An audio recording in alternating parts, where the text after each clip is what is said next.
What are some psychology experiments with interesting results? White rats and black rats were raised separately without seeing each other. When a black rat was placed in the white rat's cage, the other rats ostracized him. When white and black rats are raised together and a new black rat is placed in the cage, the white rats accept him. So basically rats are racist, unless raised to accept differences. I wonder about this one. Rats don't like any other rats that are not from their group. If you keep rats as pets, it's a whole big thing to introduce new rats into your old group. I imagine the results would have been similar no matter how they looked. Also, red-eyed rats have pretty shitty eyesight. I agree. Sounds like bullshit. You need to bond rats slowly and carefully if you want to introduce another rat to the pack. I'm late, but nobody has said it yet. The self-fulfilling prophecy studies are very important to social psychology, and their findings have many real-world applications. Basically, they brought together a group of kids and formed a class with a real teacher. They gave the kids a test for overall academic skill at the start of the course, but didn't really use the scores. Instead, they told the teachers that a few students, picked at random, were very brilliant and scores very highly.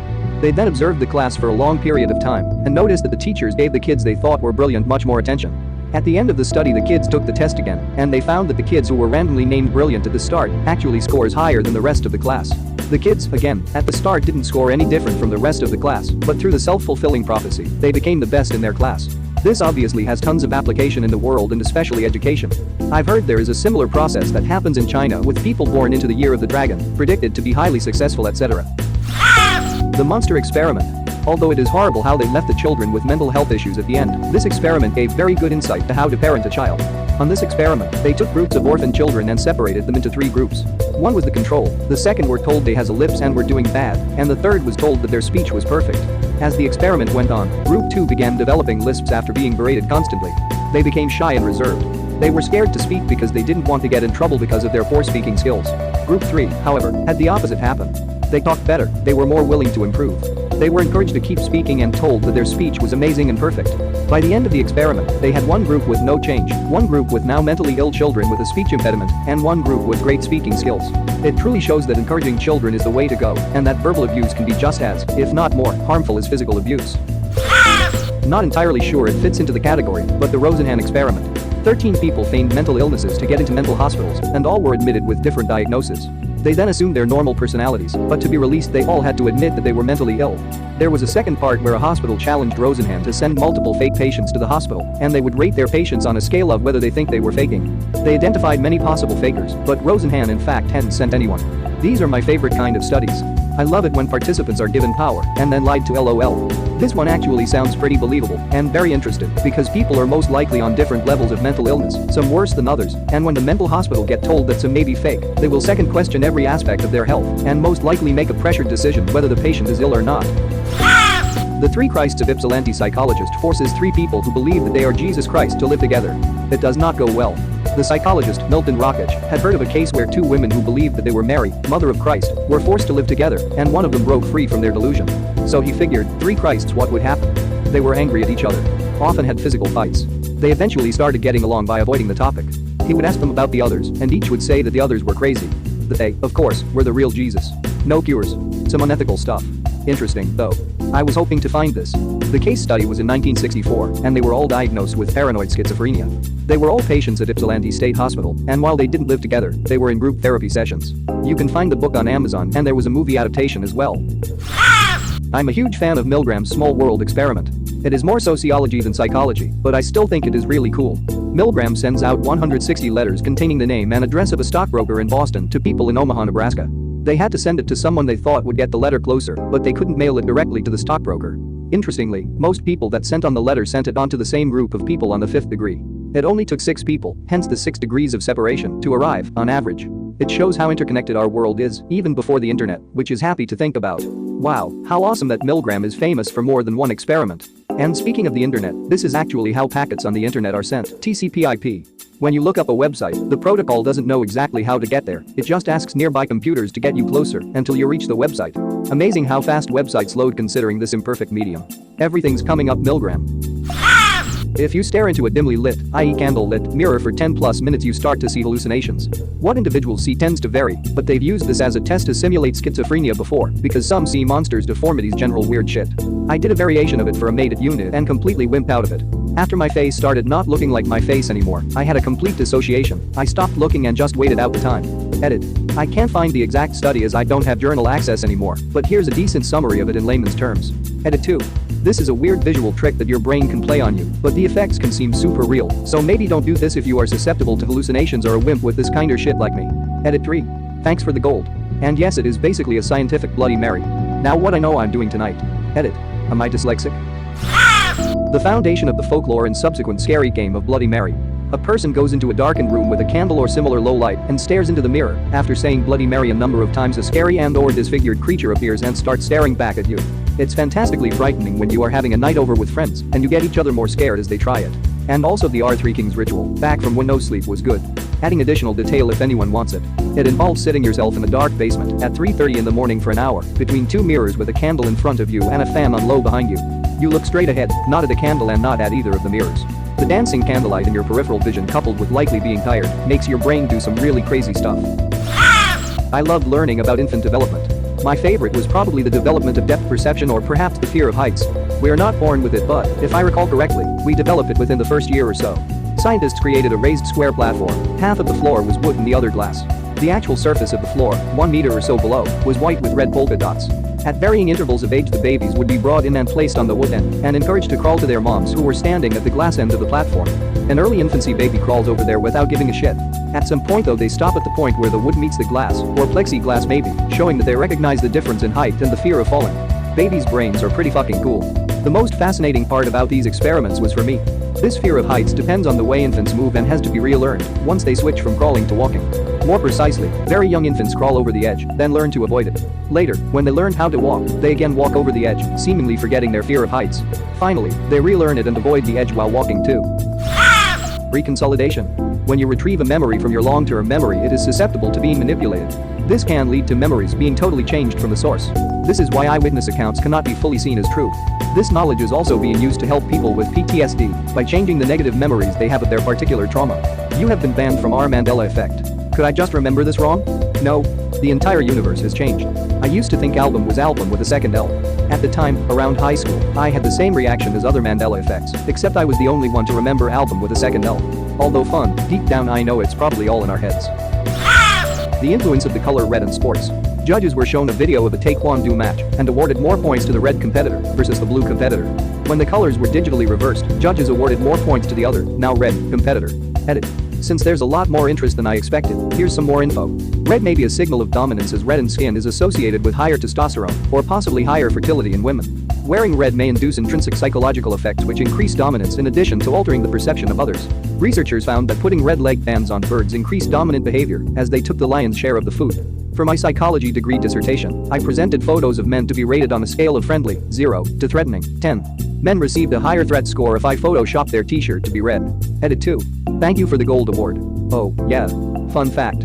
They combat this bias with right-hand bias. Judges get 2 triggers to click to award each color a point, and the right trigger is blue, since it's been shown that people tend to apparently unconsciously favor their right. Source. I spent a few years refereeing for local tournaments. There have been some experiments conducted, but the negativity effect negativity bias is really sad to me. It basically says that negative things have a greater emotional and psychological toll on our health than positive neutral things. So you got an A on a test, that's great. But you totally fail a test, and the world crumbles and it's a total disaster. 100 things can go right and work perfectly throughout the day, but it goes totally undetected in our minds. Then someone cuts us off in traffic and we fume and rage. I learned about this theory almost 3 years ago and think about it all the time. Reminds me to appreciate and notice the many little things in my day that do go right. I guess it's because negative things may have a negative outcome and impose a change. X. Road with loads of traffic had no traffic today. You got to work earlier. That's good. Does not impose a change. Road with no traffic is filled with traffic today. You'll get to work later. The possibility of getting fired crosses your mind. This imposes a change, finding a new job and new way to make money. Basically, negative things are more change imposing than neutral positive things. Mice were put on 2 sides of a wall with a door in. Only the right mouse could open the door. Slowly, they filled the left mouse's room with water, and eventually when right mouse saw them in danger, they opened the door. However, mice that had previously been on the left side and were now on the right, mice who had previously been wetted, opened the door considerably faster because they knew how unpleasant it was to be in the other scenario. Basically, mice have empathy. This makes me happy. I wish more posts on this were about things like this. I want to know more. Edit. I just mean it makes me really happy to see that mice have those sorts of feelings. Too many times we are taught by the media that animals don't have those types of feelings, so it made me smile to think that a little cute mouse saved the other mouse, as if a human would. Empathy is consciousness simulating consciousness. When you are talking to someone through a medium, internet, real life, you are estimating their conscious state by recursively defining your own conscious state in their terms in order to predict their future behavior. That's why mentally ill people are treated so poorly. It's hard to predict their behavior, thus dehumanizing them. Also, the more time you spend with someone, the better your simulation of their brain becomes. When a loved one dies, a replica of them lives on inside you. If you ever think, oh, mom would have really liked that, that's their consciousness running on your hardware. This is also the mechanism behind where in a close relationship you can read each other's minds and finish each other's sentences. Over time your personal consciousness takes on characteristics of the simulations, which is why people say that you are a composition of your closest friends. Also, there's the whole thing with every time you remember something the memory changes and becomes less accurate to the original because you are not remembering the event, you are remembering the memory. All of this together leaves me kind of conflicted. My girlfriend died years ago, and I still have her consciousness simulation tucked away. Every time I think about her I know it's getting less and less accurate to the original, and it's sad. It's not that psychopaths lack empathy, but rather, they have the manual settings. A specific region of the brain lights up when people experience empathy. For most people it's an automatic subconscious response.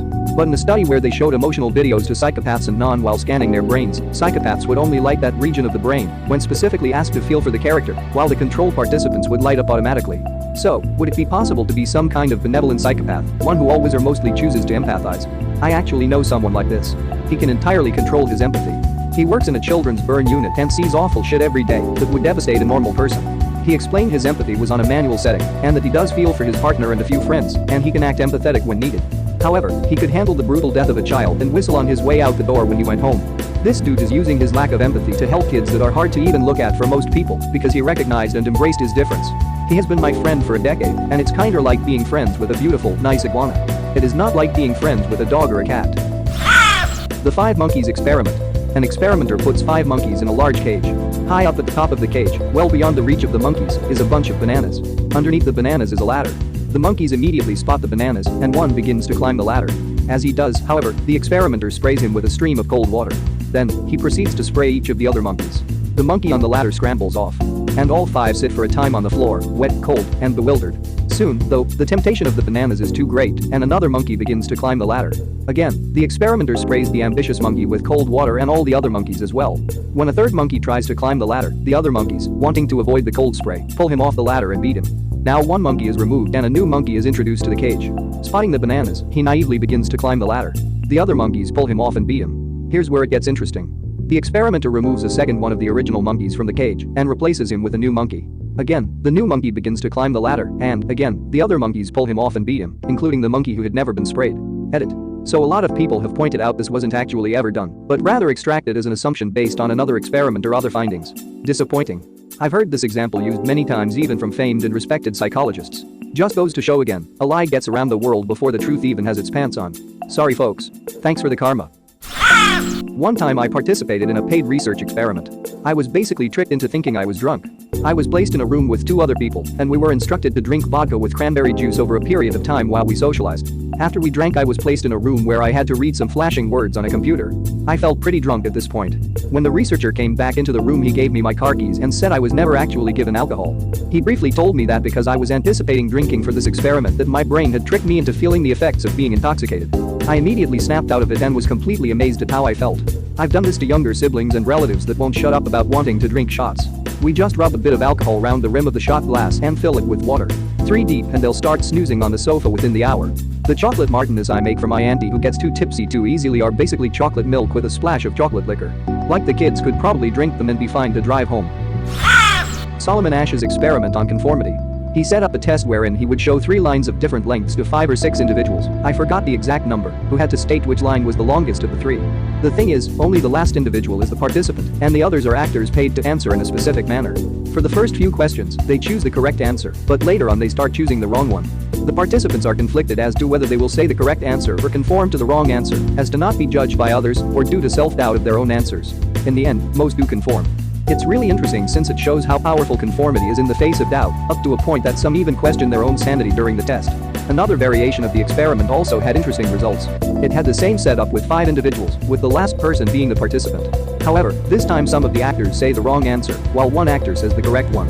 There was an increase in participants who would choose the correct answer and avoid conformity. It shows how much doubt one can have on oneself when alone, but be brought back to self-confidence when they find outside support. Edit. Conformity in participants might be caused by either being afraid others' judgment or due to self-doubt. Aaron and Dutton, 1974, misattribution of arousal. Men who had just walked across bridge, either steady or unsteady, were approached by a female psychology student, posing to do a project on the effects of exposure to scenic attractions on creative expression. The men had to complete a questionnaire and write a short dramatic story about a picture she provided, and she gave them her phone number if they had more questions.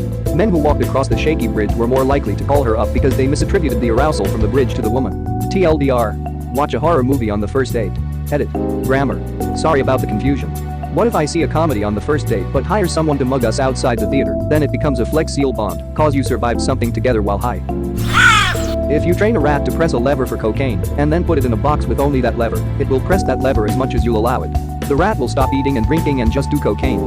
If you train a rat to press a lever for cocaine and then put it in an enriched environment, e.g. other rats to play with, toys, place to explore, where it could still press the lever for cocaine, it may press the lever occasionally, but not as frequently as its counterpart in the dull environment.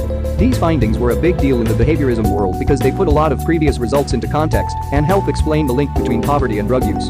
Edit. Wow, I didn't expect this to blow up like this. I'm on mobile and don't have access to a computer right now, so linking sources will be difficult, but a Google search of rat park will pull up plenty of sources. I was wrong about the rats being conditioned using cocaine, it was morphine, but the idea is still the same. Many people have pointed out errors with these experiments, and there are plenty, but that's the beauty of science, it allows for the development of testable hypotheses which can change, given the current state of evidence. Also, thank you for the silver kind stranger. Edit 2. This experiment does not prove that bad environments facilitate drug use, or that good environments protect against it. Addiction is immensely complex, and this is just a small piece of it. Split brain studies. One example. By providing differing information to each hemisphere of the brain in split brain individuals, those with the severed corpus callosum, meaning there's no communication between the two hemispheres, they found that people would actually physically grab their own hand with their other hand if they saw it making a mistake. Basically, each side of the brain controls one side of your body, and in split brain people you can actually make both sides display a disagreement with the other, which is insane, if you think about it. There's another similar experiment where people with split brains have one eye able to see a picture, and the other eye can't see it. Then they draw the picture with one hand. While they're drawing the picture, if you ask them, they have no idea what the image they're being shown is, it's like they can't see it even though they can draw it. Also, if you give someone like this a fork and cover their left eye, they'll be able to tell you what you use it for, but not be able to recall what it's called. Then cover the other eye, and they'll instantly be able to tell you that it's a fork, but will have no idea what you use it for. Weird but also interesting as fuck. Thank you very much for watching. Don't forget to subscribe and like this video. Tell me what you dislike or love about this video, so please comment below and hit the bell icon so you're notified anytime a new video is released. This is a WeCrow Media production.